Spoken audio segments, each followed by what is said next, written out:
حضرت عبداللہ بن مسعود رضی اللہ تعالیٰ عنہ نے ایک جگہ گانے کی آواز سنی تو فوراً وہاں سے اٹھے اور چل دیے۔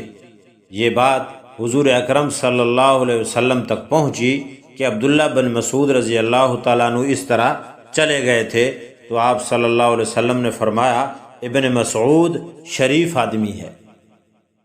مقصد یہ ہے، مطلب اس حدیث کا یہ ہے کہ شریف آدمی کا کام نہیں ہے کہ وہ گانا گانے والے کے پاس بیٹھے یا ان کی آواز سنے یا ان ایسے مجالس میں اور تقریبات میں شریک ہو۔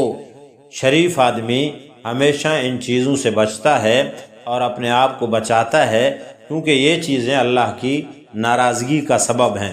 اللہ تعالی ہماری اس قسم کی ہر چیز سے حفاظت فرمائے۔